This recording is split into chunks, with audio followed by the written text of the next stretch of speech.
건강수명 100세를 향하여 슬기로운 건강관리법을 알려주는 방송. 안녕하세요. OBS 생방송 건강콜센터의 저는 장민정입니다. 여러분, 일상에서 계단을 오르거나 가벼운 산책을 할 때 무릎이 찌릿하고 불편했던 경험 한 번쯤 있으시죠? 물론 나이가 들면서 노화가 생겨서 일어나는 현상이기도 하지만 나이와 상관없이 운동 부족이나 잘못된 자세로 인해서 이런 통증을 겪는 경우가 많다고 합니다. 이걸 그냥 방치하면 점점 악화되어서 일상생활에 불편을 겪을 수도 있으시니까요. 꼭 적절한 치료를 받아보시기 바랍니다. 생방송 건강콜센터 오늘은요. 무릎과 어깨 건강을 지키는 비수술 치료법에 대해서 소개해드리려고 합니다. 무료 문의 전화도 활짝 열려 있는데요. 무릎 안 좋으신 분들, 어깨 안 좋으신 분들 오늘 저희 쪽으로 문의 주시면 되도록 하겠습니다. 시청자 참여 방법부터 안내해드립니다. 네, 오늘 여러분들의 관절 건강에 도움 말씀 주실 전문의 모셔보도록 하겠습니다. 정형외과 전문의 양혁재 원장님과 함께합니다. 안녕하세요. 네, 안녕하세요. 네, 시청자분들께 인사 부탁드립니다. 네, 안녕하세요. 정형외과 전문의 양혁재입니다. 명절을 잘 쓰시고 시청자분들 많이 맛있는 걸 많이 먹고 건강해지셨을 것 같긴 한데 정말 이게 또 무릎 그다음에 관절 때문에 또 이렇게 설 명절 이후에 많이 아파서 오시는 분들이 정말 많습니다. 그래서 혹시나 시청자분들께서도 관절 때문에, 통증 때문에 이게 도대체 왜 아픈지 도대체 한번 좀 의사 선생님한테 속 시원하게 한번 얘기를 좀 들어보고 싶다. 해결책을 좀 들어보고 싶다라고 하시는 분들이 있다고 하면은 오늘 한번 잘 들어보시고 문의 주신다고 하면 최대한 성심성의껏 잘 상담해드리도록 하겠습니다. 네, 오늘 양혁재 원장님과 함께 하시면서 궁금하신 점들 아래 나가고 있는 번호로 연락 주시면 되겠고요. 맞습니다. 원장님 이렇게 명절을 즐겁게 보냈지만요. 명절 때 우리 어머님, 아버님 일도 많이 하시고 또 음식 장만도 하시느라고 굉장히 무릎, 어깨 많이들 통증을 호소하시고 계신데요. 오늘 무릎 관절에 대한 통증에 대한 이야기 나눠보려고 합니다. 먼저 무릎은 어떤 구조로 되어 있을까요? 네, 아무래도 무릎을 이제 우리가 통증에 대해서 우리가 의사는 아니지만 시청자분들이 내가 이런 구조 때문에 이런 것 때문에 이런 통증이 생기지 않을까라는 면에서 무릎에 대해서 좀 알 필요가 있습니다. 적을 알아야 우리가 백전백승을 할 수 있듯이 무릎 구조를 잘 알면 내가 이것 때문에 아플 수가 있겠구나라는 생각을 해보시면 좋을 것 같아서 이 그림을 보시게 되면 무릎 관절은 뼈와 뼈 사이에는 부드럽게 이 뼈와 뼈가 직접 부딪히지 않게끔 연골이라는 아주 얇은 두께의 3mm의 얇은 매끈매끈한 연골이라는 조직이 있습니다. 이 연골이 있기 때문에 무릎이 부드럽게 구부렸다 폈다 부드럽게 필 수가 있고요. 그다음에 그 밖에도 연골과 연골이 부딪히지 않게 반월판이라고 해서 이 연골 사이에는 충격을 흡수해주는 연골판이 있는데요. 흔히들 연골 찢었다라고 하면 이런 반월판이 찢어서 아픈 경우가 꽤 있습니다. 그 밖에도 이 연골과 반월판을 단단하게 잡아주는 무릎의 안정성에 제일 중요한 역할을 해주는 인대라는 조직이 있는데 그 인대가 의외로 무릎의 통증의 많은 부분을 차지하고 있습니다. 그래서 무릎 통증이 생겼다라고 하면 거의 70~80%가 이 인대 쪽에 염증이 생겨서 아파하시는 분들이 꽤 많아서 이 인대라는 구조가 정말 중요한 역할을 하고 있습니다. 네. 이 무릎이 나이가 들면서 퇴행성 관절염이 생기는 경우가 굉장히 많다고 들었습니다. 퇴행성 관절염은 어떤 단계로 진행이 될까요? 네, 아무래도 가장 먼저 우리가 병원에 가면 엑스레이를 먼저 찍어보게 되는데요. 우리가 뼈와 뼈 사이의 간격을 보고 관절염의 단계를 1기, 2기, 3기, 4기로 나누게 됩니다. 그림에서 보다시피 왼쪽 끝 사진을 보게 되면 우리가 이제 관절염이 정상 관절, 안쪽과 바깥쪽이 정상적으로 일정한 간격을 유지하는 소견을 보이고 있는데 이 중간 사진 2기와 3기를 보게 되면 한 75%와 50% 정도로 감소된 소견을 볼 수가 있습니다. 이럴 때 관절염이 좀 왔습니다. 이제 관리를 잘 하셔야 됩니다라는 얘기를 가끔 듣게 되는데요. 이때가 정말 중요한 시간이고요. 이때 제대로 치료를 잘해서 관리를 잘하면 나중에 큰 수술을 예방할 수가 있습니다. 하지만 또 너무 늦게 병을 또 크게 통증에 대해서 방치하다가 병원 가는 것을 무서워하다가 너무 늦게 오시는 분들은 간혹 가다가 이 오른쪽 끝 사진처럼 이 사기처럼 이제 심한 관절염으로 해서 뼈와 뼈가 맞닿는 아주 극심한 통증을 호소할 수가 있는데요. 이러한 극심한 사기인 경우에는 인공관절을 하는 경우가 꽤 많아서 이렇게까지 되지 않도록 초기부터 관리하는 것이 정말 중요합니다. 네. 여러분 보신 것처럼 4기에 해당하는 중증 단계에 가면요. 좀 수술 단계의 치료를 받아야 할 수도 있고 또 그 이전에 방치하지 않고 미리 오시면 가벼운 치료들을 받을 수 있는데요.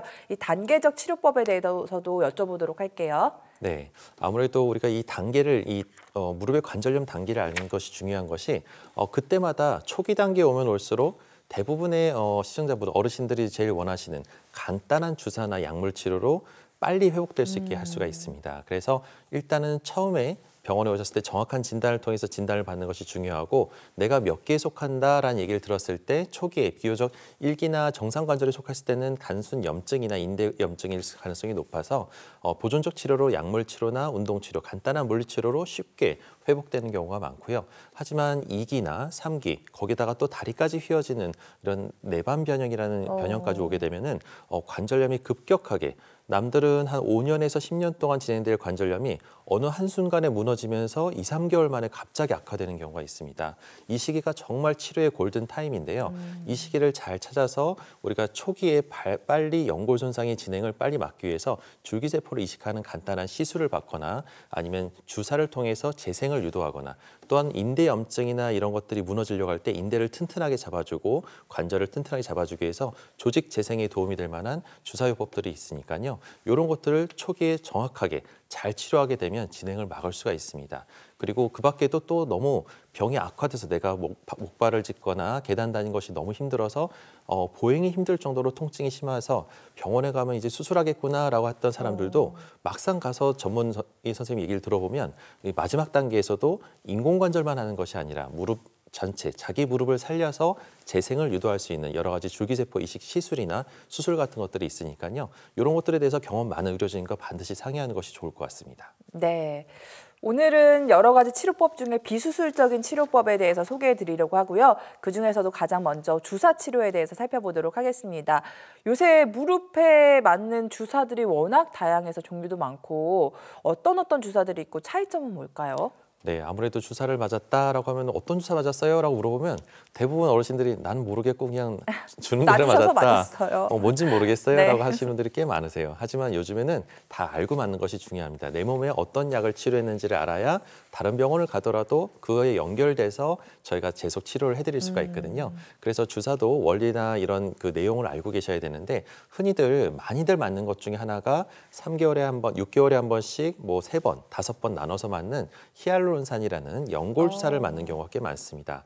근데 연골 주사만 맞다가도 증상이 너무 통증이 안 가라앉거나 무릎에 계속 물이 차거나 붓거나 이런 경우는 경우에 따라서 병원마다 또 염증 주사나 스테로이드 주사라고 해서 이 호르몬 제제, 이 스테로이드 주사를 맞는 경우가 꽤 있는데, 이 스테로이드 주사는 흔히들 뼈 주사라고 해서 함부로 맞게 되면은 너무 반복적으로 남발해서 맞다 보면은 관절이 빨리 망가지는 경우가 있어서 절대 자주 맞거나 함부로 맞아서는 절대 안 되고요.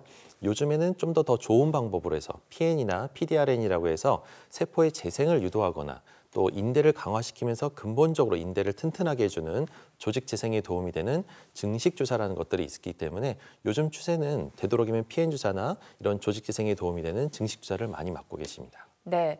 많은 분들이 이제 무릎 아프다 하면 연골 주사나 뼈 주사는 한두 번씩 맞아 보셨을 것 같은데, 그보다는 조직 재생에 좋은 이렇게 증식 주사 같은 치료를 추천해 주셨는데요. 증식 주사는 어떤 원리를 통해서 우리 무릎이 좋아지는 걸까요? 네, 증식 주사는 말 그대로 인대 강화 주사라고도 얘기를 하는데요. 맨 처음에 제가 그 무릎 구조를 얘기하면서 인대라는 조직이 정말 통증의 많은 원인을 차지하고 있다고 얘기했듯이, 이 인대에 염증이 생기게 되면 극심한 통증 때문에 보행을 못 걷고 시큰거리고 찌릿하고 이런 심한 통증 때문에 많이들 괴로워하시고 계십니다. 그런데 이 원인이 되는 인대가 어디가 염증이 생겼는지를 정확하게 알아야 되는데, 무릎 구조의 인대는 아주 복잡하고 다양한 인대들이 있기 때문에 잘못된 원인이 되는 엉뚱한 데를 열심히 주사를 맞으면 아무 효과가 없습니다. 그래서 희한하게 어느 병원에 가서 치료받는 데는 효과가 없더니 딴 데서는 또 증식주사를 맞아서 효과를 꽤 많이 봤다라시는 분들 꽤 있는데요. 이게 이제 제일 중요한 것이 정확한 정밀 검사를 통해서 인대 염증이 어디인지를 정확하게 아는 것이 가장 첫 번째, 제일 중요하고요. 그 다음에 이제 그 염증이 정확한 위치를 찾아서 약제를 주입해서 인대의 염증을 일시적으로 조금 더 악화시킬 수가 있습니다. 그래서 난 통증이 주사 맞고 좋아질 줄 알았는데 하루 이틀은 더 아파요라고 호소하시는 분들이 꽤 있는데, 이런 것은 걱정하지 마시고 얼음찜질하면서 조금만 기다려주시면 결과적으로 그 염증이 빨리 가라앉으면서 통증도 가라앉고 근본적으로 인대도 잘 아물어서 쉽게 재발하지 않는 그런 원리로 치료하게 됩니다. 네. 제 통증은 좀 오래됐는데 주사 치료만으로 좋아질 수 있을까요? 라고 궁금해하시는 분들 계실 것 같아서 실제 치료 사례도 좀 들여다보도록 하겠습니다. 60대 아버님의 사례가 준비되어 있는데요. 운동이 참 좋다지만 아무래도 운동 많이 하시다 보면 무릎을 많이 쓸 수밖에 없잖아요. 그래서 통증이 찾아오신 분인 것 같아요. 네, 맞습니다. 이게 등산을 워낙 좋아하시다 보니까 요즘처럼 이게 겨울산도 이게 눈꽃 구경하기 위해서 이게 가서 막 이렇게 등산을 많이 하시다 네, 보니까 좋죠. 미끄러운 데서는 솔직히 말하면 다리나 무릎 쪽에 무리가 많이 갑니다. 왜냐하면 힘을 더 많이 줘야 되고 특히나 내리막길에서 무릎에 심한 통증이나 무릎에 심한 충격을 줄 수가 있는데요. 이분 같은 경우도 건강에 대해서 정말 자신이 있었고 60대 초반이지만 근력도 있고 너무 건강하셨는데 어느 한순간 내려오는 길에 뜨끔하면서 갑자기 이제 심한 통증과 함께 그다음부터는 그날은 좀 어떻게 내려오긴 했지만 한 2, 3일 기다렸는데도 무릎에 붓기가 안 가라앉고 통증이 너무 지속돼서 병원에 갔더니 근처 병원에 갔더니 이거는 연골이 찢어져서 아주 극심하게 이제 못 걸을 겁니다. 그러니까 무조건 수술해야 된다. 이걸 꼬매야 된다라는 얘기를 했었습니다. 그래서 근데 수술을 함부로 했다가 또 고생하시는 분들을 너무 많이 봐가지고 이게 무조건 수술을 해야 되나라고 고민을 많이 하셔서 다시 한번 또 이런 주사 치료에 대해서 고민을 상담해 오셨던 분 중에 한 분인데 다행히도 연골판의 파열 양상이 이제 수평 파열이면서 이제 잘하면 주사로도 잘 나을 수 있겠다라는 생각이 들어서 왼쪽에 MRI 사진을 보게 되면 약간 하얗게 염증으로 꽉 차서 물 차면서 연골판이 찢어진 소견이 약간 화살표에 보이는데요. 이런 소견이 주사 5회 정도 반복적으로 맞으면서 또 반복적으로 연골판에 무리가 안 가는 행동들을 주의할 사항들을 잘 지켜주셨더니 결과적으로는 시술을 받고 나서 너무 잘 섬유화된 조직을 잘 아물어서 이게 검게 이제 찢어진 양상이 다 가라앉아서 아주 결과도 만족하고 수술 없이 너무 잘 나았던 좋은 케이스 중에 한 분이라고 할 수 있겠습니다. 진짜 시술 전에는 하얀 부분이 많았었는데 시술 후에 많이 좋아진 모습 저희가 확인해 볼 수 있었습니다.